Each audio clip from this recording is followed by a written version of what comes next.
ملاقاتیں نہیں ہونے دی جا رہی اور ایک شور شرابہ ہوتا ہے جب بھی ملاقات کا دن ہوتا ہے، بانی پی ٹی آئی کی بہنیں یہ ادھر پہنچی انٹرسٹڈ ہوتی ہیں، نہیں، دیکھیں یہ ملاقاتوں کے لیے نہیں جاتے، یہ پالیٹکس کے لیے جاتے ہیں.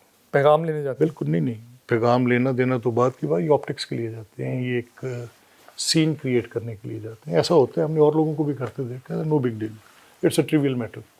سہیل افریدی کی سیاست کو کیسے دیکھتے ہیں، وزیر اعلیٰ کے پی کے؟ دیکھیں وہ ایک صوبے کے وزیر اعلیٰ ہیں. ابھی لیٹلی جب سے انہوں نے سوان ان کیا ہے، میں دیکھ رہا ہوں کہ از پلینگ ود فائر. خاص کر ابھی تیرا کے معاملے پہ میں نے جو ان کی حکمت عملی دیکھی ہے، میں اس پہ بڑا متفکر ہوں. ان کی وفاق کے ساتھ اور وفاق کی ان کے ساتھ جس وقت صورتحال ہے، میں اس پہ بڑا کنسرن ہوں. میں اس بات پر بھی پشیماں ہوں کہ ان کی نیشنل سیکیورٹی کے بارے میں کیا صورتحال ہے.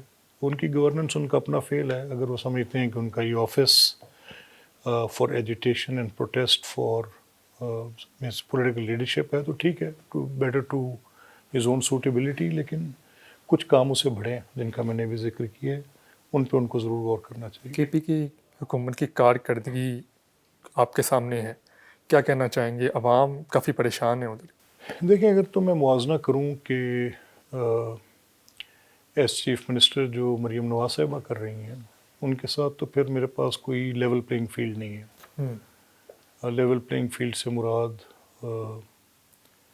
اگر میں یہ سمجھوں کہ ایک طرف چیف منسٹر مریم نواز ہیں اور ایک طرف چیف منسٹر سہیل افریدی ہیں، تو ان میں آپس میں موازنے کے لیے لیول پلینگ فیلڈ نہیں ہے. اچھا، دیر از اے ڈفرینس، موازنہ نہیں ہو سکتا. وزیر اعلیٰ کے پی کے پنجاب اسمبلی میں آئے، ہنگامہ رائی ہوئی، اس حوالے سے بتائیے کہ کارروائی کہاں تک پہنچی؟ اس کی ایک انکوائری رپورٹ جو مجھے اسمبلی کے بڑے سینئر سٹاف نے دی، اس میں تو ان کی زیادتی بہت زیادہ تھی، لیکن پھر بھی اس میں درگزر کرنا چاہیے. کچھ جرنلسٹ بھی تھے، ان کو بھی تشدد کا نشانہ بنایا گیا ان کے گارڈز کی جانب سے. دیٹ واز این اگلی سین. ایک نہ ہوتا واقعہ تو اچھا تھا. پنجاب کی اپوزیشن کے حوالے سے آپ کیا کہنا چاہیں گے؟ آئے روز جو کال دی جاتی ہے احتجاج کی، یہ جو پاکستان ہے اس کے لیے کتنا نقصان دہ؟ نہیں دیکھیں، میں اس کے نقصان یا سود مند ہونے پہ تو بحث نہیں کر سکتا، لیکن میں اس بات پہ متفکر ہوں کہ پولیٹیکل سٹیبلٹی پچھلے کئی دہائیوں سے ایک فار فیچڈ آئیڈیا ہے.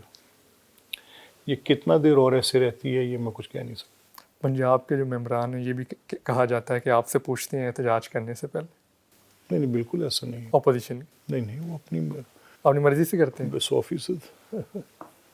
اچھا، اب یہ جو ساری صورتحال بنی ہوئی ہے سیاسی، آپ کو کیا لگتا ہے اس کا حل کیا ہے؟ کیونکہ آپ جو ہیں وہ مذاکرات کے قائل ہیں اور ہمیشہ میں نے سنا ہے کہ آپ مذاکرات کی بات کرتے ہیں، تو آپ کی جانب سے کوئی پی ٹی آئی کے ساتھ مذاکرات ہو سکتے ہیں؟ آپ کی جو پارٹی ہے وہ قریب ہوگی یا اسی طرح معاملات چلتے رہیں؟ دیکھیں میں تو روز ہی مذاکرات کرتا ہوں، ڈیلی. میرے مذاکرات کا لیول اس اسمبلی کا فلور ہے، اور میں نے دیکھا ہے کہ وہ بہت irrational ہو جاتے ہیں جب چیف منسٹر آ رہی ہوتی ہیں، تب کسی مذاکرات کی کوئی اہمیت نہیں ہوتی. اور اس وقت وہ صرف اپنا اسمبلی کو ہوسٹیج کر لیتے ہیں اور جو کرتے ہیں. لیکن جو نیشنل لیول پہ اور پولیٹیکلی ڈیسیجنز ہیں وہ تو جو پولیٹیکل لیڈرشپس کریں گی، ہم بھی ساتھ. آپ پاکستان لیول پر جا کر بھی بات کرتے ہیں تو آپ کو کوئی کردار ادا کرنا چاہیے. اور خل صاحب میں 9 مئی کے حوالے سے میرے تحفظات ہیں. میں سمجھتا ہوں کہ 9 مئی بیسکلی ایک بڑا گھناؤنا کام تھا. میں تصور نہیں کر سکتا کہ میری 29 کنٹونمنٹس میں آگ لگی ہوئی ہے. میں تصور نہیں کر سکتا کہ ایک ہی دن میں آرکسٹریٹڈ 29 چھاؤنیوں میں، جس میں ایئر فورس سے لے کے کور کمانڈروں کے گھروں سے لے کے ریڈیو پاکستان سے لے کے مساجد سے لے کے قرآن کریم کے نسخوں تک، شہداء کے مجسموں سے لے کے ہمارے پرائیڈ کے جو میٹر تھے وہ مجسمے، اور جو ایم ایم عالم کے جو جہازوں کے لگے ہوئے تھے ان سب کو نظر آتش کرنے سے، آئی ایس آئی کے ڈیٹ بیسز سے لے کے قلعہ بالا حصار تک، کرنل شیر خان کے مجسمے سے لے کے، مطلب you name it and you count it.